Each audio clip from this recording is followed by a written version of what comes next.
on my daughter's 12th birthday. I had to deal with not only the unexpected appearance of my ex-wife but also a chaos caused by a drone. But the most shocking part was discovering the ironclad evidence of my ex-wife's betrayal. The low, soft drone of the quadcopter was drowned out by the squeals of delight from the children invited to Diddy's 12th birthday. The parents of Diddy's 5 visiting friends had dropped them off earlier, and now all 6 girls were playing in our backyard waiting for the announcement that the cake and ice cream were ready. I sighed thinking about our backyard. Yes, this was our backyard until the divorce was final, about 2 months ago.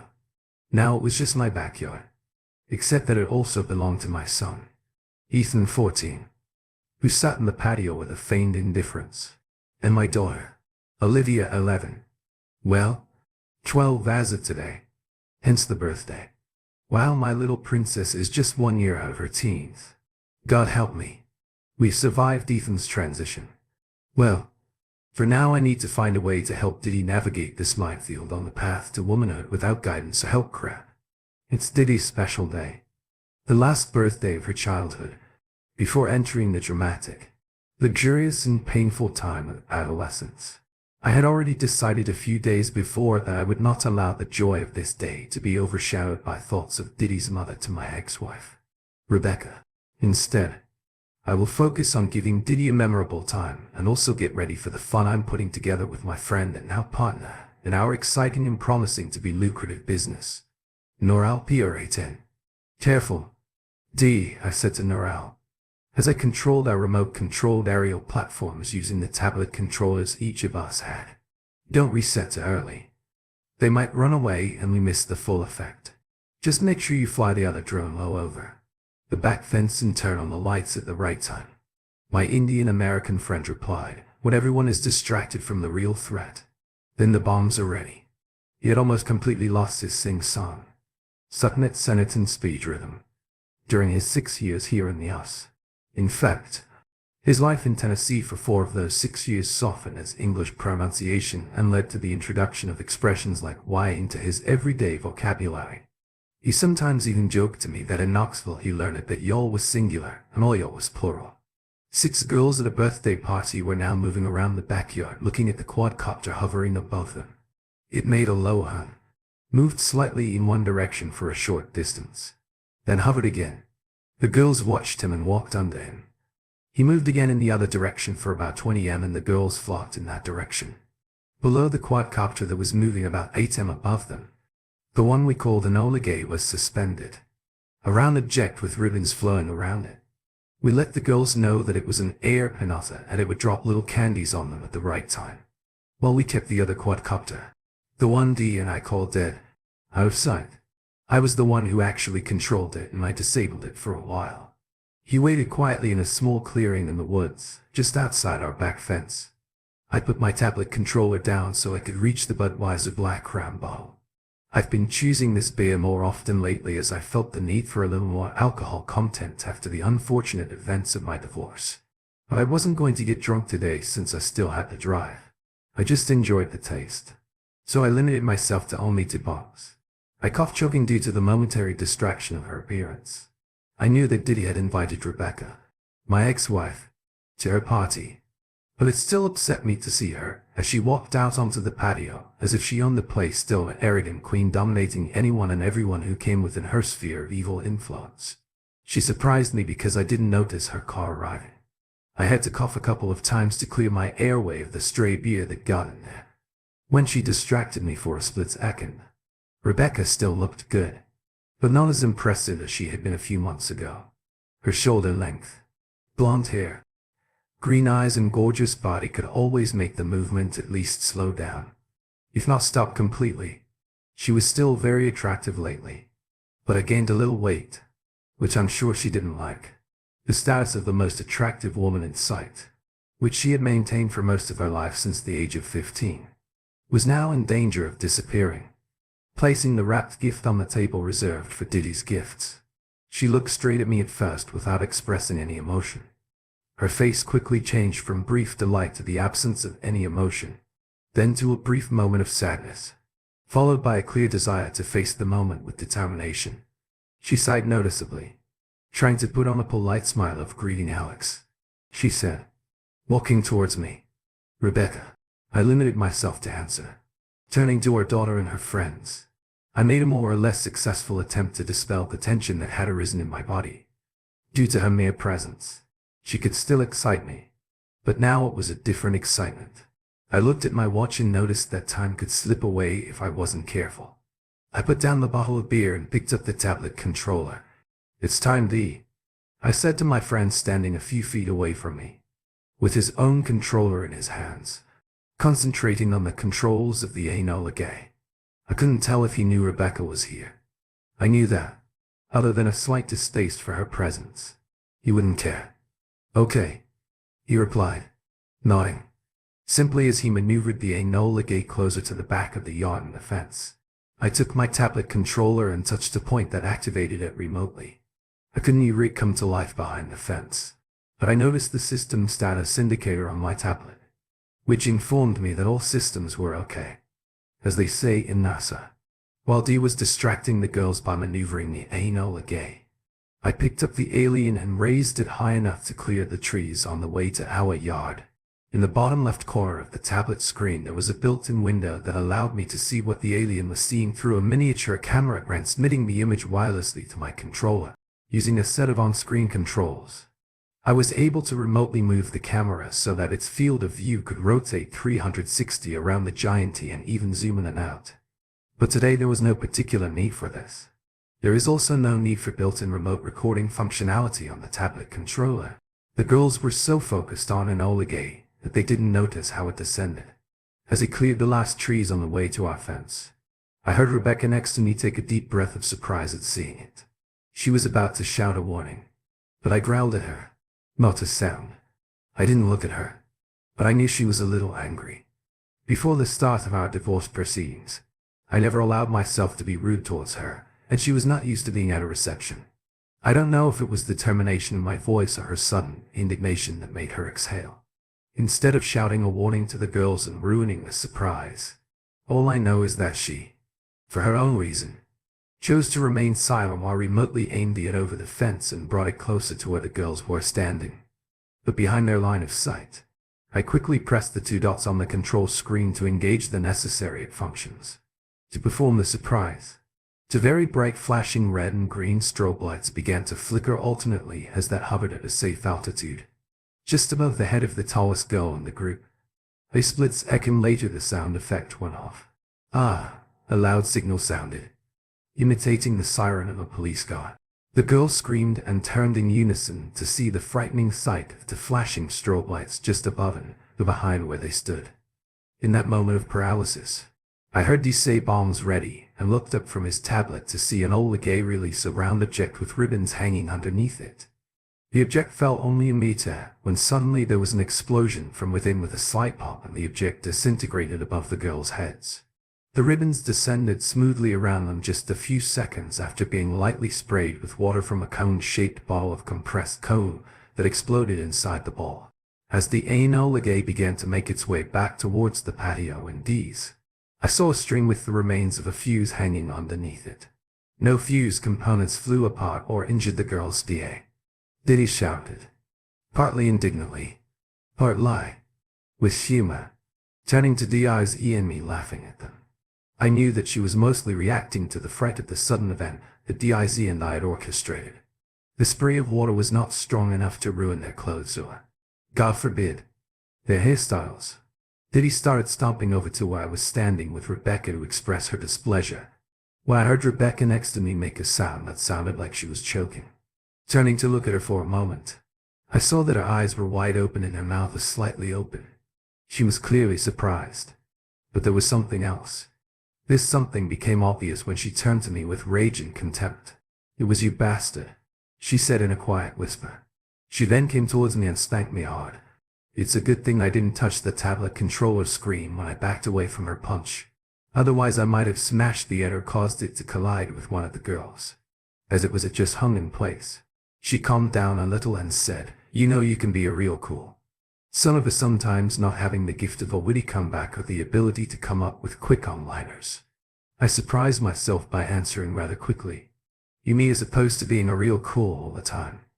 Rebecca's face turned red and she's still contemplating repeating the blow a minute ago. But Wendy came up to me and put her arm around my waist. At that moment, Rebecca calmed down a little and crouched slightly in front of Diddy so that she was at face level with our daughter. "Happy birthday, my dear." She reached out her hand to touch Diddy's shoulder and my daughter released me enough to walk up to her mother and put her on her waist.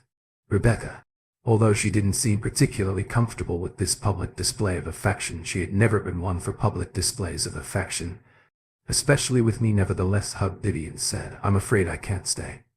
I just came to bring you a gift and say that I love you and, of course, to wish you a happy birthday." Rebecca sounded pleasant enough, but looked at me with hatred. I did not care, and I no longer cared whether she understood the source of her recent misfortunes or not. I simply picked up the bottle of beer and took a sip before placing it on the table. I then tapped the tablet controller screen and landed the app before touching the screen again to shut down the rotary motor. Dawn turned and started to walk away when Did let her go and came back to stand next to me. I think she has already reached the age when it is not cool to hug her dad around the waist in front of her friends who are standing nearby and watching everything that is happening. Just as Rebecca reached the patio, Sandy Malloy came out the back door of the house and called out, "Who wants cake and ice cream?" The girls all ran to the picnic table, where paper plates and plastic utensils were laid out, while Sandy set out the cake. Seeing each other at the same time, Rebecca and Sandy simply locked eyes for a moment. Rebecca then looked at me again, nodded and shook her head, gave me the middle finger, clearly not caring that her daughter and friends might see it, and walked towards the car, presumably parked out front. No, Sandy and I weren't a couple or anything. This is not one of those stories where the duped guy ends up surrounded by women. Sandy was a single mother to Virginia, my daughter, Diddy's best friend. Sandy became pregnant, but never married. Seeing that I was busy preparing for the party, she volunteered to help. Sandy has been to our house many times over the past 3 years, either to drop off or pick up Ginny or to be part of the parental supervision at one of Diddy's girls' parties where Ginny was invited. So naturally Sandy knew more details than I would have preferred about the crisis in my marriage and the subsequent breakdown over the past year through her close communication with my daughter. After Rebecca left, the girls, along with Sandy, Dee and I enjoyed cake and ice cream. This was followed by the opening of gifts and the distribution of handfuls of small candies which the girls felt cheated of a little earlier. After the event, with the fake pinata and its wet surprise afterwards, Dee and I briefly explained and showed the girls an Enola Day, while maneuvering to drones around the backyard.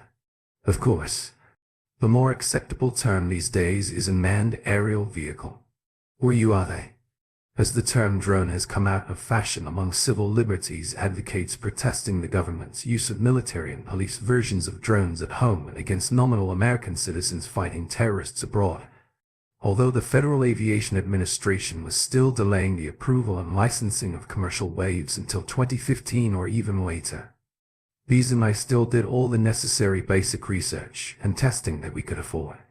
We regularly maneuver to UFS at minimal altitudes and on private land nearby to ensure we are on the cutting edge of commercial business when full restrictions are lifted. We probably broke a lot of rules in everything we did, but we laughed telling ourselves that we could carry on as long as we remained literally under the radar. We also had overseas contracts and cash advances for the production of copies and even more advanced verse versions in Enola Gay from these to cousins in India.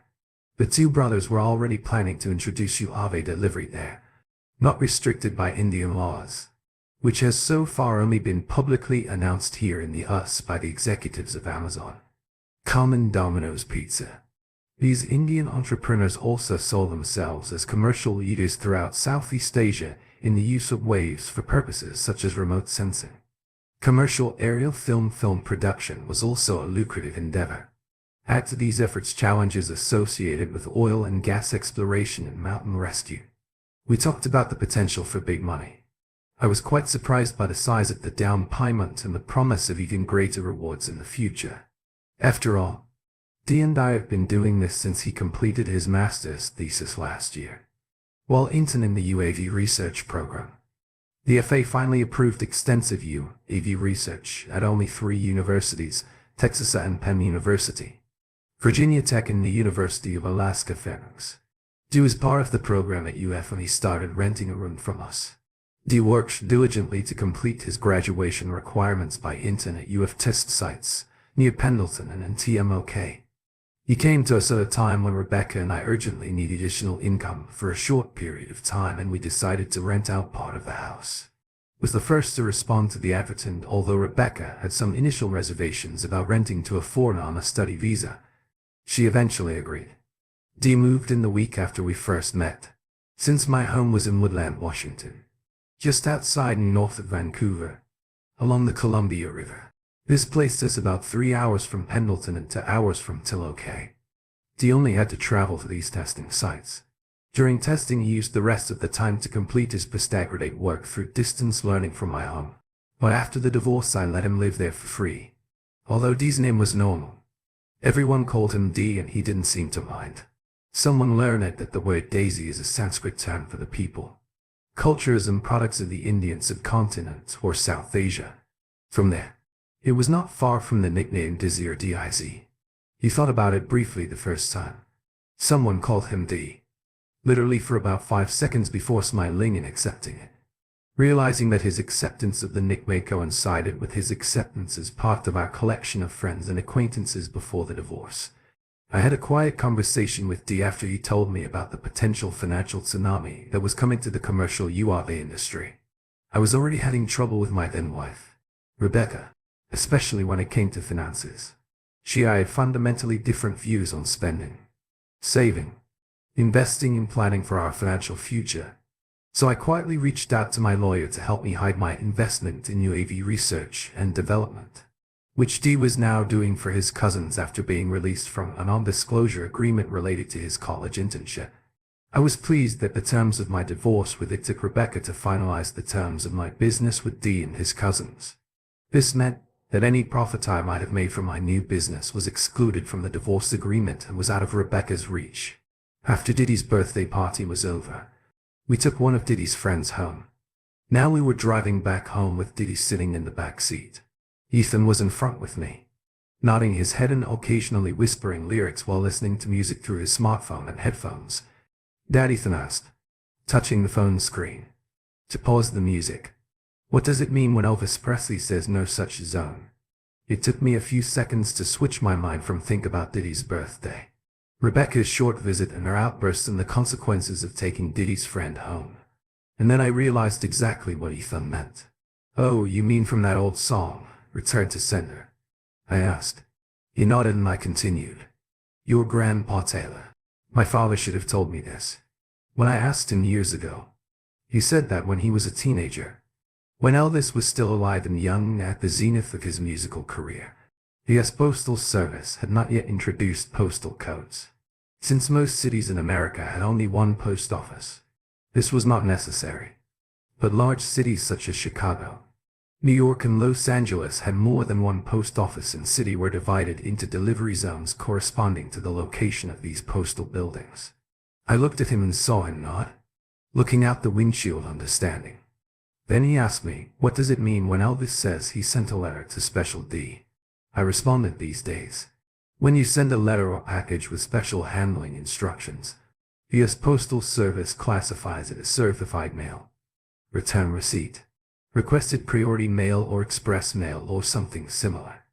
Back in those days before these classifications came into existence, any special handling instructions or urgent delivery requests fell under the category of special delivery, or as some people called it. And as you hear in that old Elvis song, Special D.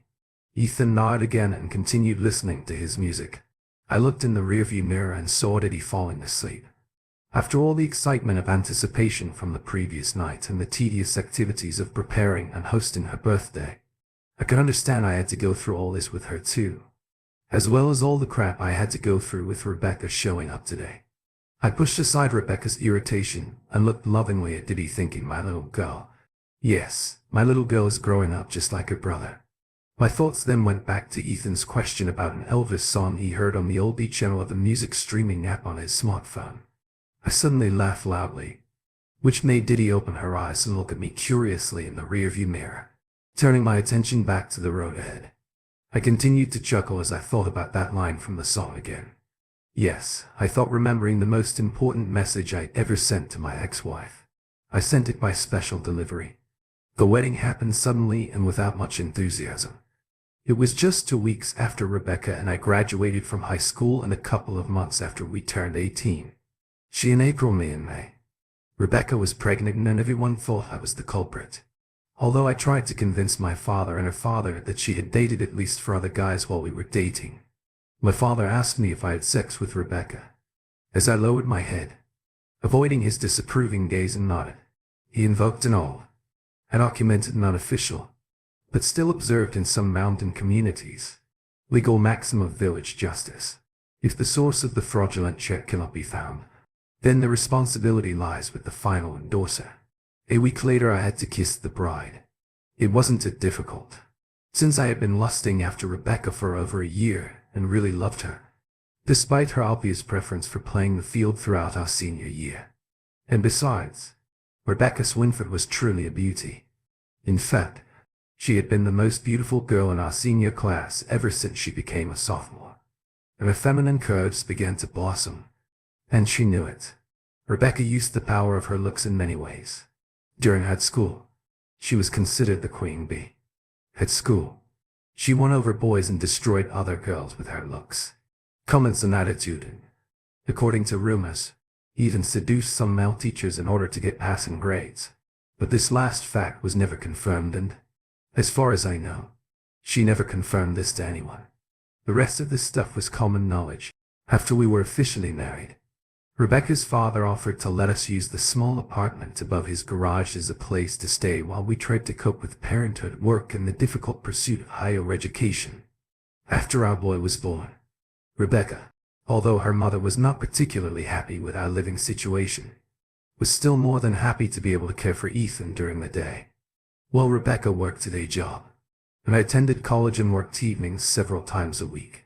We may not have had the best start as a married couple, but Rebecca and I grew as a family and began to enjoy our lives together, and we even began to experience feelings of true love. As far as I could tell, we struggled financially at first, but with some pretty good jobs coming our way and the pay raise I received after graduating from college with a business degree and being hired by a local company, we started to breathe a little easier.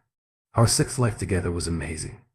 The first year I'd never had such a constant source of sex as I do now. Being married, and Rebecca, who enjoyed sex before we got married, was delighted with our sex life, at least that's what it seemed to me. Less than 2 years later, our sexual activity began to noticeably decline. We still had sex often, but I started to notice a decrease in frequency, and this coincided with an increase in the time Rebecca spent outside the home, going with friends from work, helping a friend with Mary Kay, beauty parties, and participating in mother's walking group. Only with the last of these 3 activities was Rebecca able to pick up Ethan, as she was able to push him in the stroller we found at a thrift store, along with the other young mothers and their children in the group. The other 2 activities involved me being at home with my baby and then my toddler son, or asking Rebecca's mother for help when I was working or studying. In any case, our sexual activity had dropped to perhaps its lowest level since our wedding, when Rebecca approached me one night with a worried look on her face. Ethan, by then 2 years old, was playing with a stuffed dog at my feet while I studied.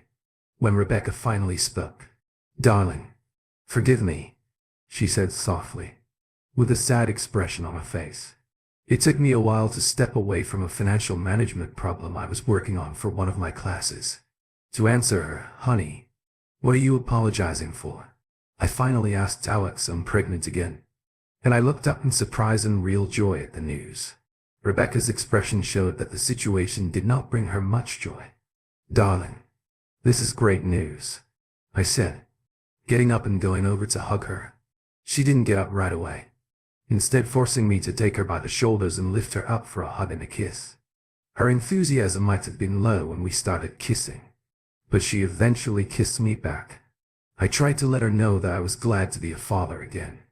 In the end, Ethan turned out to be a delightful child and had not yet gone through the terrible 2 years that we often heard about from friends. About 9 months after that evening, Olivia was added to our family. Let me tell you, This little girl won my heart from the moment the doctor cut the umbilical cord, cleaned her, wrapped her and gave her to me to away. I was now officially a member of the Soft Daddies Club, being the father of a daughter, but I didn't even know it at the time. The next day I commented to Rebecca, while Olivia was learning to breastfeed, that the baby must have gone to her family, as her earlobes were not the same as those in the Taylor family. Rebecca inhaled sharply and immediately began to cry. As soon as I said this, darling, I asked in surprise what happened. Rebecca pulled herself together and looked at me strangely. Then she smiled sadly through her tears and said, Alex, honey, I'm just so tired from giving birth and my mind and body are so agitated from the meds and all my hormones trying to get back to normal. I guess forgive me for all these emotions. She continued to look at me strangely for a while. Then I couldn't understand what was the matter.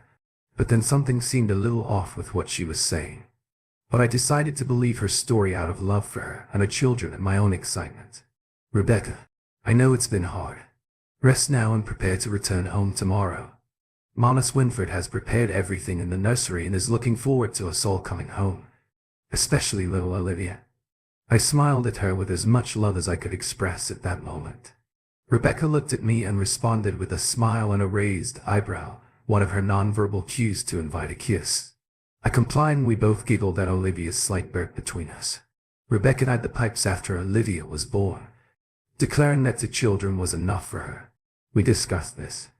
Although I was not in favor of closing all avenues to expanding our family, I ultimately agreed with her.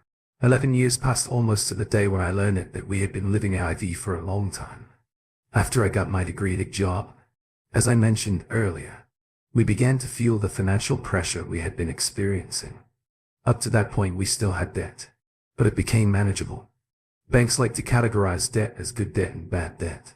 We soon achieved that balance between good debt and bad debt, which, coupled with recent changes in banking laws, allowed us to qualify for a lowest mortgage. We also found a small but comfortable house at an affordable price thanks to the bank's desire to receive income from the property seized during the divorce. Everyone was happy, the bank, since they were now making money from the property. Rebecca and I, because we now had our own place, and Mom and Dad Swinford because they finally got rid of us from their apartment above the garage.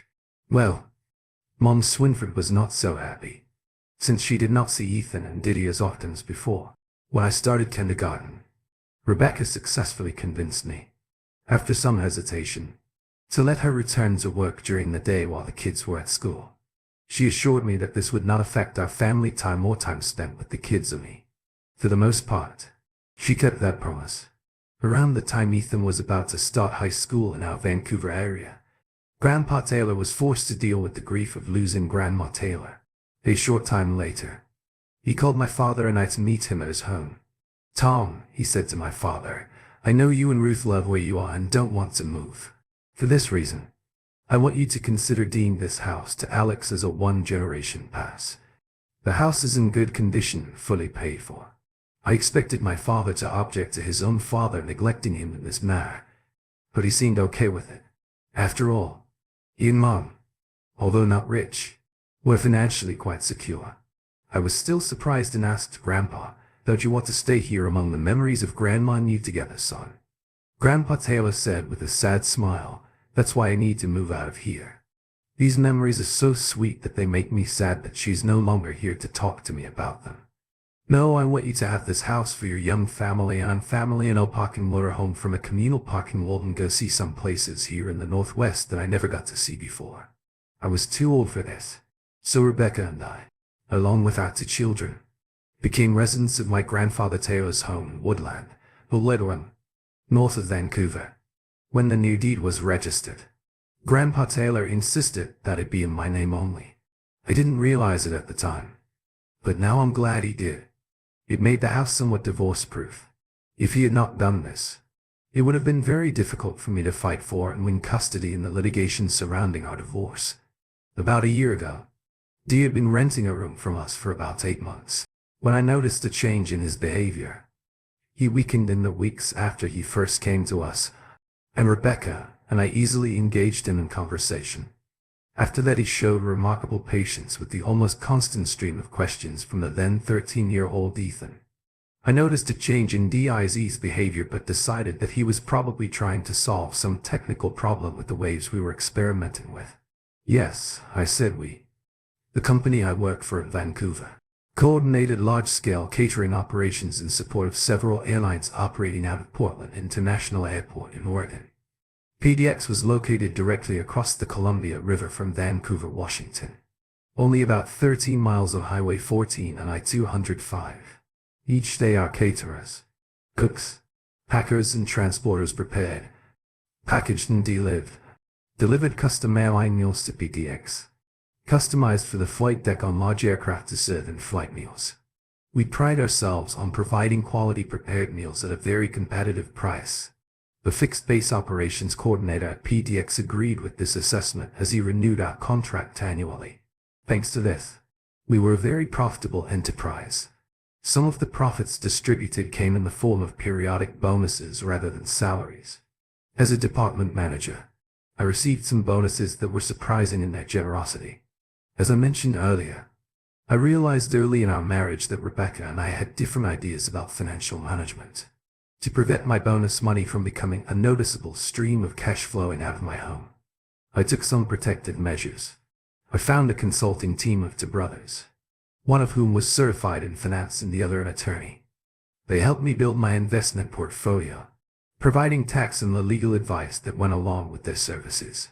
When these cousins made their offer via email and then Skype, I eventually became convinced that investing in their venture could be very lucrative and I was willing to take the risk. What I didn't want to do was share any financial rewards with Rebecca, as it was around this time that I found out about her secret life. My investment team helped me hide this investment venture from Rebecca and helped me manage my time until the divorce was finalized. Why did I hide this from my wife instead of incorporating it into our family finances? You ask. Well, because I finally convinced Dis to tell me what was bothering him. Alex D said hesitantly, "Did you know that I tested the camera support under the first UAV in tracking and maintaining position?" When I nodded, still not understanding his concern, he continued, "Well, the stabilizing feature of the software now allows me to follow a moving object. In addition, D continued the GPS feature and higher endurance mode on the UAV now allow me to keep it above a fixed position on the ground for up to 4 hours. The video recording feature on the tablet controller allows you to record video for even longer, but the DevX latency is a factor in this. I knew that wildlife management professionals really valued these features, so they could keep an eye on things like herds of bison, caribou and elk, and the new, quieter rotary engines we installed did not make enough noise to frighten the observed subjects in the process, while satisfying noise environmentalists. These then started going into technicalities that I didn't understand. Turning away from as he spoke, I sighed and touched his shoulder, causing him to look at my face again. "These stay on topic. What's bothering you so much?" I asked. "You know I want to help in any way I can." I was still convinced that this was some complex technical problem he was facing. Although I couldn't help much with the technical aspects of our project, I was willing to support my partnership. Not only was I providing capital, I was offering D a place to live, a place to build and test equipment. Most importantly, for focused engineers prone to mood swings. Support Alex I. He hesitated and thought for a second looking at me. He then reached for the tablet controller. "I'll just show you." His eyes began to dart as he said this, and he followed the strange comment falling back into some of his early Indian speech habits. "But please don't blame the messenger." D picked up the tablet controller after playing the saved video. At first it was difficult for me to understand what I was seeing. The movement was blurry and shaky. This is where the video stabilization kicks in. He explained, zooming in on the video on the tablet screen. As the moving image began to flow smoothly on the screen, I watched the ground beneath the UAV move across the roughly 9-inch screen. I noticed a change from grass and trees to asphalt and concrete. He apparently piloted the UAV out of fields and forests into more built-up areas. "I think I could post a lesson through your window, but I didn't want to scare you and didn't want to endanger the UAV." He seemed to smile as he said this. I still didn't understand what was talking about. And then I realized what I was seeing on the screen. I was looking at myself. It was a video of me at my desk talking towards my speaker phone in my office. I heard nothing but the drone of the UAV and traffic noises and other sounds you would expect in a commercial area. "You took this from outside my office window?" I exclaimed. He just nodded. As I continued to watch, I was impressed by the quality of the video. Of course, I smiled as realized that our company would need to pay more attention to the details of our building cleaning and maintenance contract. The window through which I was looking at myself in the video from the outside was visibly dirty and in desperate need of cleaning. I couldn't help but giggle. Suddenly the image on the screen changed to a rainbow mixture of pastel and dark colors. The shapes that were there before with normal video are now only left as outlines. But the colors were strange.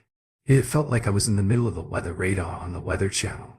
"It's infrared," they said before I could ask. Now that I realized I was watching the video in infrared mode, I realized that different colors actually represent different heat signatures. The window, since it was in direct sunlight, obviously distorted what was viewed through it, as it had its own heat signature. "This is amazing," I said with a smile. "I know the Wildlife Service guys are going to have a blast tracking the herds." He didn't answer this. He handed back the tablet controller and activated what looked like another video file. He sighed and handed it to me to look at this time. The video started in infrared mode. From the shapes I saw, I realized that the drone was hovering over a parked car with a driver and a passenger in it. Based on the heat signatures, as I watched, human forms got out of the car and walked towards the trunk. Their actions were indistinguishable, but they could be removing something from the trunk of the car. They walked away from the car and I noticed that the angle of the video had changed to keep them in view. But the position of the drone had not changed. I had to avoid the tree they ended up under. After they got the blanket out of the trunk, he started to get nervous as he said that I noticed that the Indian accent had returned to his voice this side again as the screen switched from infrared to video mode. This happened while I was in the first or second year of junior high school. I think I was about 13 years old. I grew up in the countryside. I could see that the video was shot in daylight, late morning or early afternoon, depending on the light level. Another thing I was able to see was the clear side of my wife, Rebecca, naked and in the arms of Olivia. Winston was one of our classmates at school and was known to be a womanizer. He was also one of the 3 or 4 other guys Rebecca was dating when she and I were forced to get married because she was pregnant with Ethan. Not surprisingly, I was less than thrilled to learn the year before, following Dee's revelation, that Olivia Winston had returned to Vancouver after finishing his studies at Boise State University and working for several years in Seattle. Moreover, he now worked for the same company that Rebecca worked for. How convenient is this? When Olivia and Rebecca's on-screen characters were finally completely naked and she was lying on her back on a blanket, with him between her thighs getting ready for action, I turned away and cursed. I put my hands in my pockets so as not to hit something out of anger or anyone. Dis paused the video and clutched the tablet controller to his chest. "I'm so sorry." My friend D said I was just trying to test the tracking and hovering features on easily recognizable people and objects. So I mainly used you and your wife so you could test how well the systems worked. I didn't know that when I started. Dis fell silent because I was no longer listening to him. After 3 minutes of silence in the room, broken only by the heavy breathing of my anger, I finally spoke. "Is this the only video you have?" I asked. He hesitated for a few seconds and said I have 3 more entries. But there were other cases. Silence fell again. After half a minute I said, "Is it about the same every time?" I didn't really want to know, but it was just something to say at that moment. After all, my thoughts had already turned to those related to the dissolution of my marriage. "No," Dee replied. "Based on the other 3 videos and other observations, they take long lunch breaks together and go to a quiet area near Vancouver. They usually stay in his car and he simply touched the screen to start another video.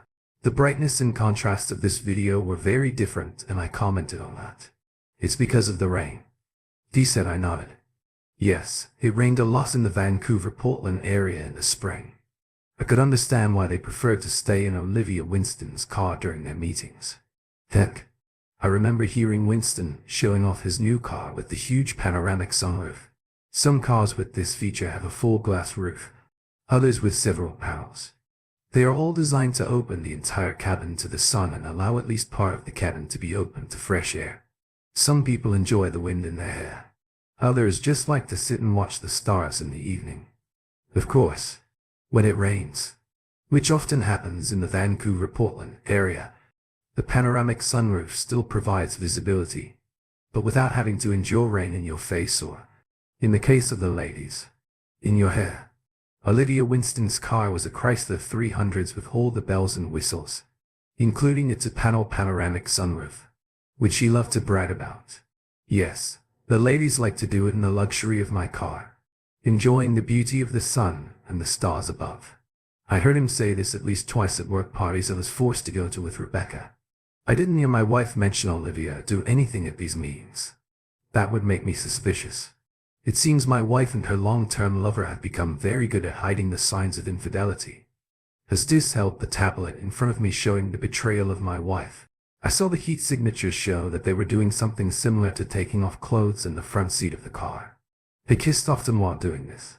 Finally, I saw the passenger move into the back seat and they were having sex. I didn't see any signs that the driver was trying to put on a condom, so I assumed they were doing it without protection. Not only did my wife cheat on me, she put my health and possibly life at risk by allowing that son of a to have sex without protection. With his apparently carefree attitude towards sex, I wouldn't be surprised if he frequently contracted one or more forms of Garrett throughout his so-called adult life.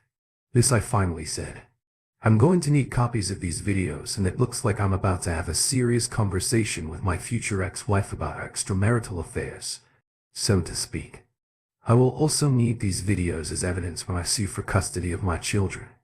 Dis nodded and said, given her background, "Are you sure?" He suddenly fell silent, but I understood what he meant. Are the children even mine? This is something I would need to test from a biological perspective. But from the point of view of love, it didn't matter. My children were mine. I didn't care who conceived the child. I loved Ethan and Dee Dee and they loved me. I wouldn't give them up without a fight, and even then I wouldn't rest until I got them back. However, Dee had a question. Yeah, I guess I need to do DNA tests. I'm so sorry, my friend Dee said, looking apologetic. I nodded at him and placed a calming hand on his shoulder. The video was still playing and I sighed. Hey Dee, I said, trying to contain my anger, although I hoped it didn't show in my voice. Do you have any actual video? I don't mean her of these cases. This grinned. Proudly, paused the current video and played another. This video again featured a sex scene. Again, Rebecca having sex with her lover in the back seat. This happened when I was in the first or second year of junior high school. I think I was about 13 years old. I grew up in the countryside. This time it was in full normal video mode and their heads and faces could be seen from behind and just above the rear edge of Winston's car. It was only a few seconds before the view switched back to her mode, directly above the car. I looked at Dee with a question in my eyes. I lowered the drone and zoomed in for a few seconds to get a clear shot. Dee responded. I could only keep the drone there for a few seconds, barely long enough to get a clear shot, before moving out to their side again. I didn't want to alert them to the presence of the drone and camera. You see, you know that Rebecca knows about our efforts in this program, and she saw some of the demonstrations we did in the backyard. She would instantly recognize a drone if she saw it and would realize that it might be capturing an image. I had already stopped logically comprehending the situation I found myself in today when Dis revealed his secret. I am going through emotional levels now. I was hurt on a personal level, but was also worried about my children. Mostly, however, I was angry and bitterly resentful of the two I saw in the video. My loving wife not only cheated on me and put me in danger by allowing Winston to have sex with her without protection, it was the complete contempt and level of disrespect with which she conducted her affair that really drove me crazy. Oh yeah, divorce is one thing. Revenge is different. I had already made arrangements with my lawyer, and then a Hulk, and had the paperwork ready by the time is. And I finally did. Vengeance Day sounds like the title of an interesting movie, doesn't it? I asked Ease about the regularity of the cheating couple's midday meetings, and he confirmed that it always happened during the long lunch break on Fridays, but sometimes on Tuesdays. The busiest day of the week. I gave the Dover copies of the videos that Dee had already given me to MNA Hawk and asked her the questions necessary to determine the best way to serve my wife with the documents in a manner that would be as painful and humiliating as possible. She said she can send documents to anywhere within 20 mi of Woodland and even the northern outskirts of Vancouver within an hour and actually be in the recipient's hands within 2 hours. I printed one shot of a happy couple having sex on a blanket under the trees. I will include this frame in the divorce package. The cover of these videos will only remain in a Hawk's office as a precaution. Meanwhile, I secretly took swabs and hair samples from both of my children. The first while they were sleeping. The second from the hairdresser comb on the top of their mirror dressing tables. The results came back. In just a couple of weeks I entered them in a Hawk's office address as the return address. So I was in Marina's small conference room when I learned that Ethan was indeed my son. I think father and Mr. Swinford Burr were right in forcing me to marry Rebecca. At the time my hand shook slightly as I checked the second set of results. Dina wasn't lying. Well, biologically, she will always be mine if I can control it. I love my baby girl too much to lose her to the shenanigans my soon-to-be ex-wife would no doubt undertake. The second set of results hardened my heart even more. Obviously, this thing with Winston wasn't the first time she'd spread her legs for another man while married to me. That BCY that was supposed to be mine exclusively seemed to be a kind of bus stop for her various lovers, where they could come and go as soon as she could figure out a schedule without me finding out about it. The day of revenge had to be chosen carefully, depending on the weather forecast for the chosen Friday. In fact, it took Dee and I another 4 weeks of patiently waiting and adding to our video library during that time before the right day appeared on the horizon.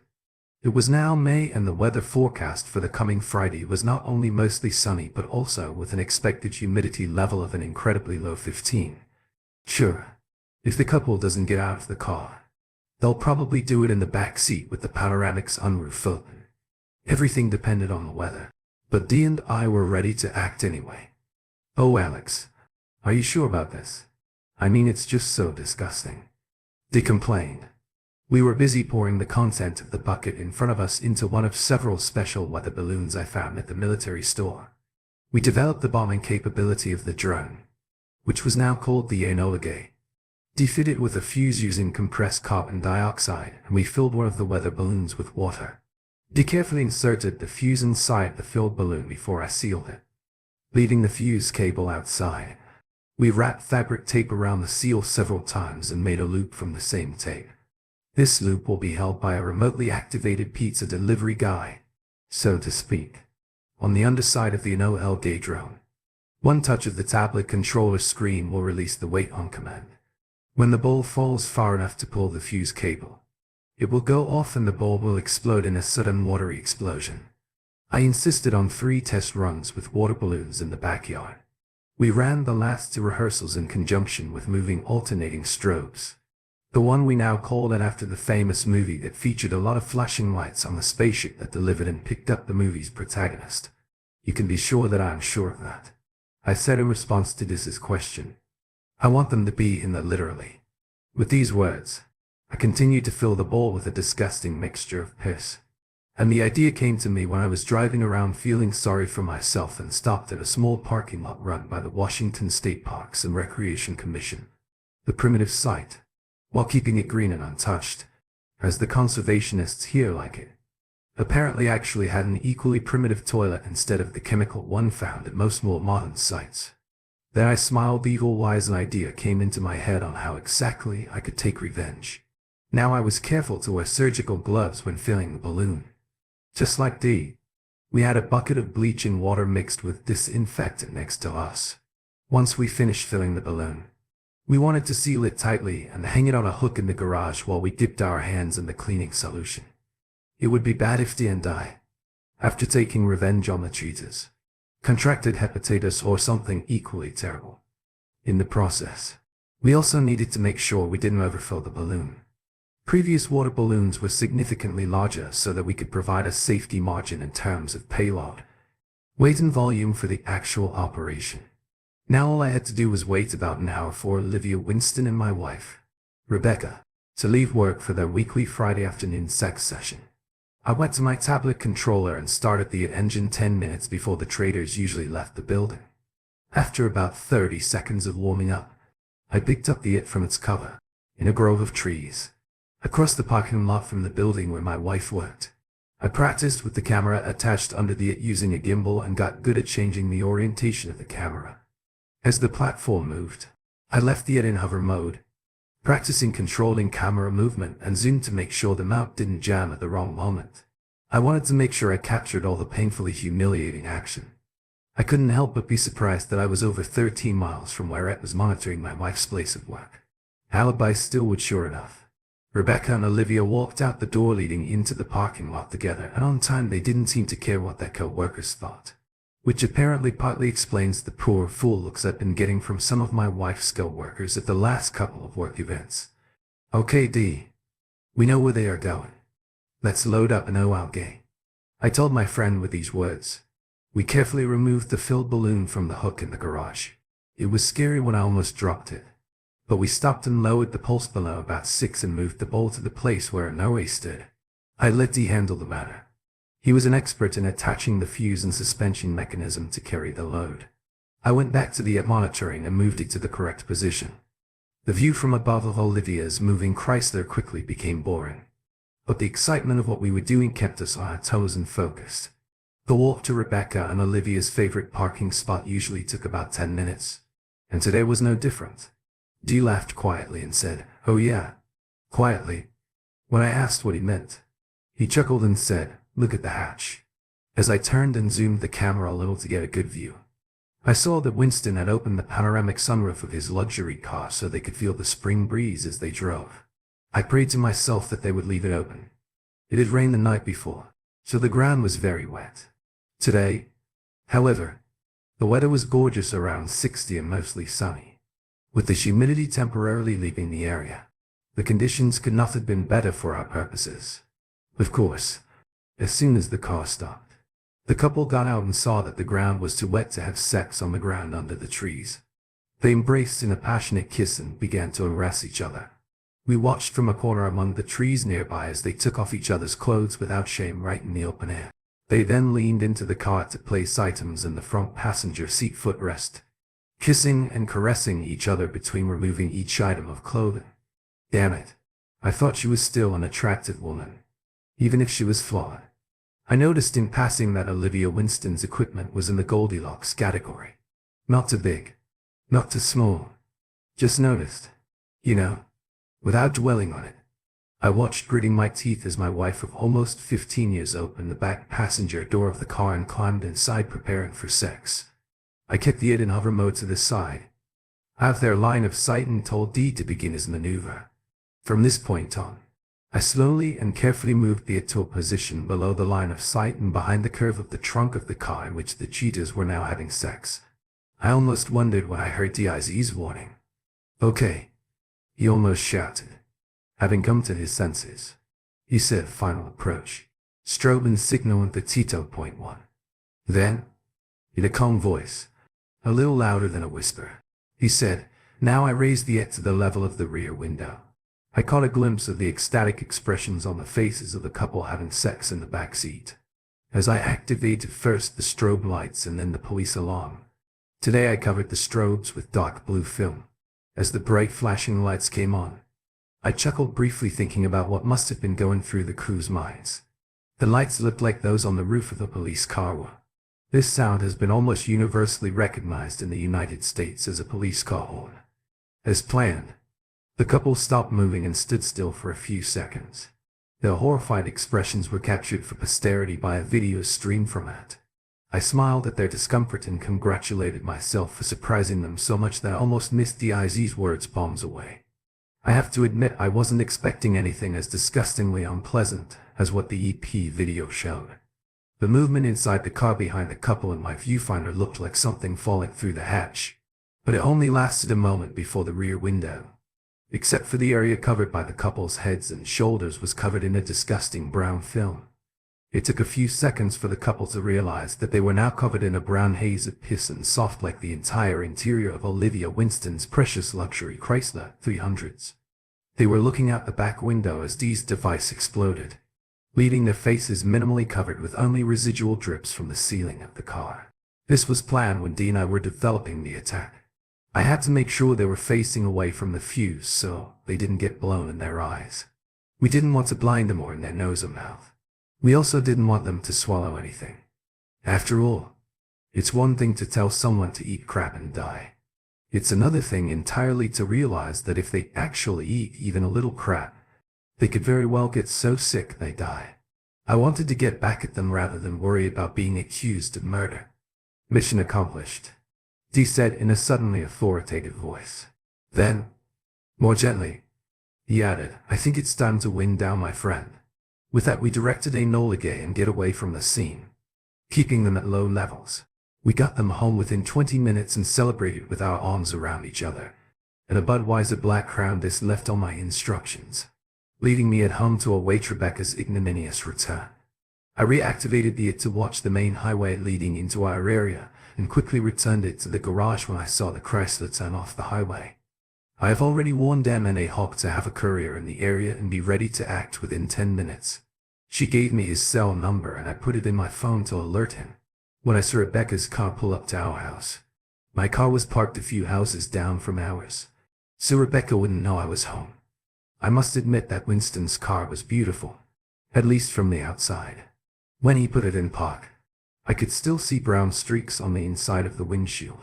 I think he used his tank top or something to wipe it down enough to drive. When the passenger door opened, I saw a pathetic figure. Rebecca's face was cleared of the nasty substance that had clearly permeated the entire interior of Olivia's car, including all the clothes. They had piled into the front passenger footrest while they were doing business in the back seat.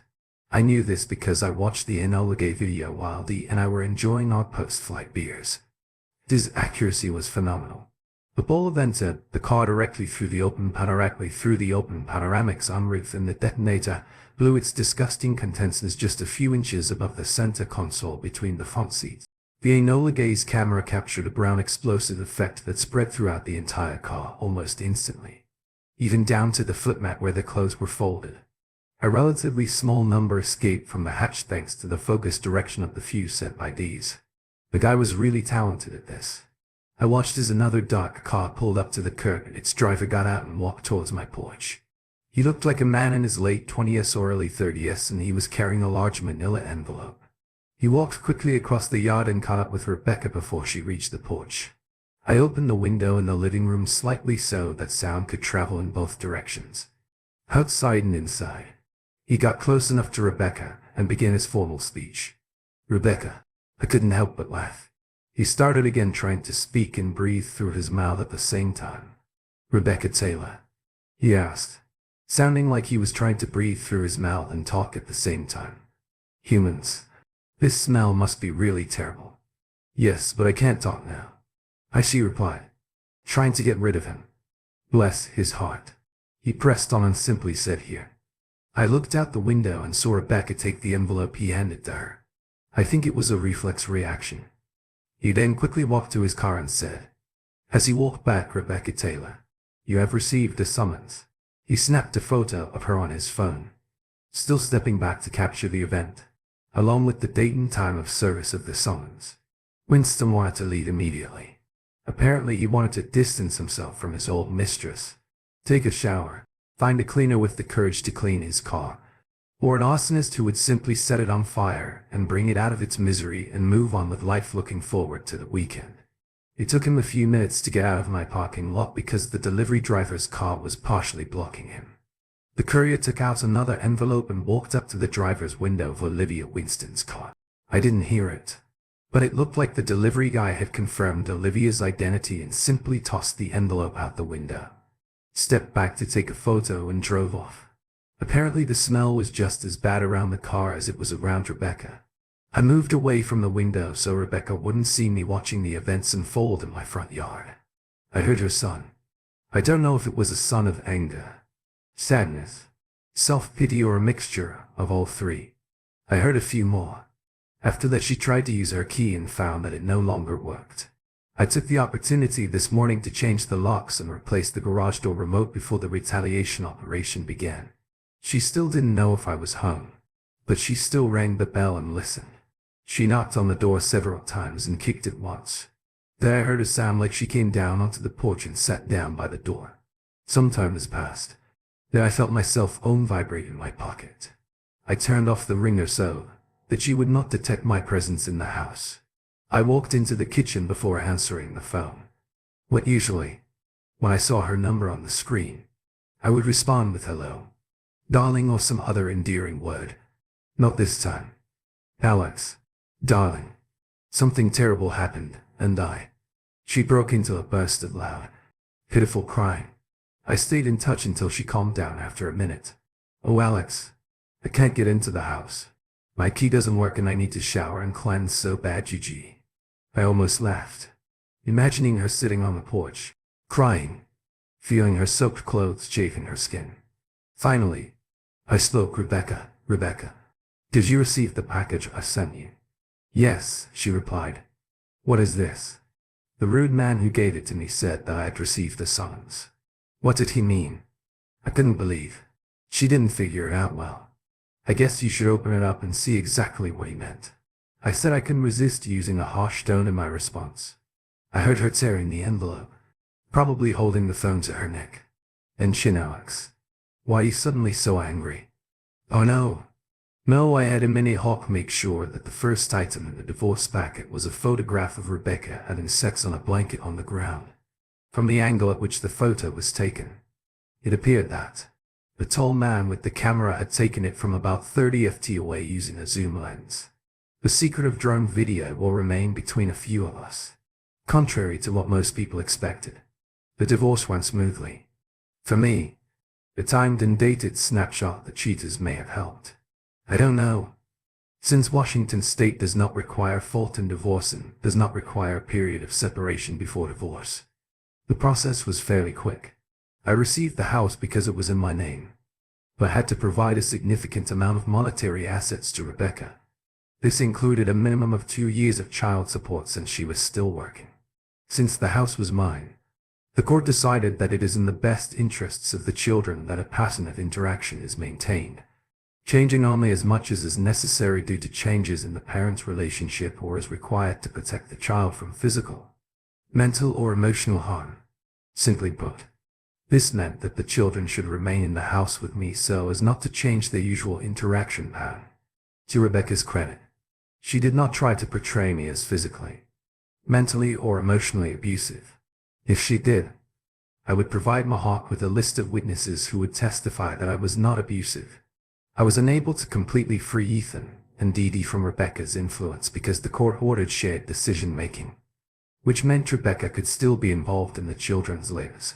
Well, I suppose, given the way the courts tend to undermine fathers' rights and even though I haven't been completely squeezed, I could give Rebecca a little leeway without much protest.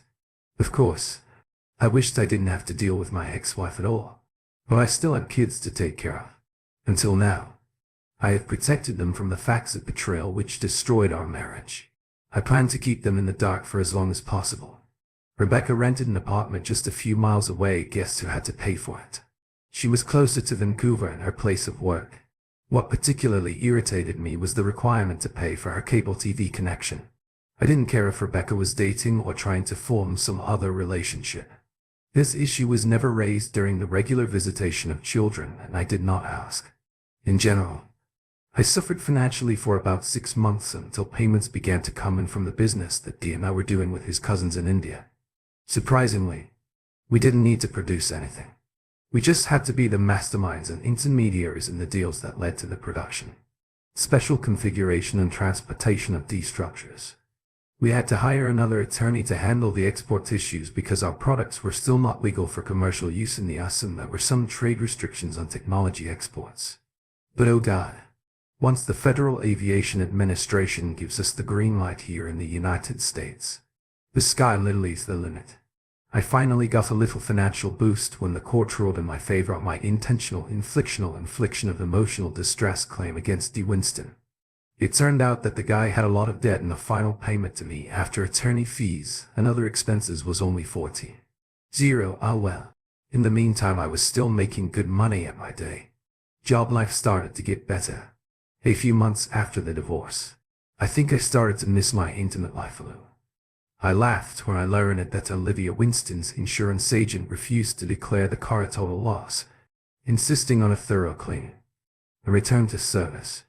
I knew, as did Olivia, that he would never get rid of the smell of his upholstery. Olivia continued to insist that police were on the scene when the hoodlums damaged his car.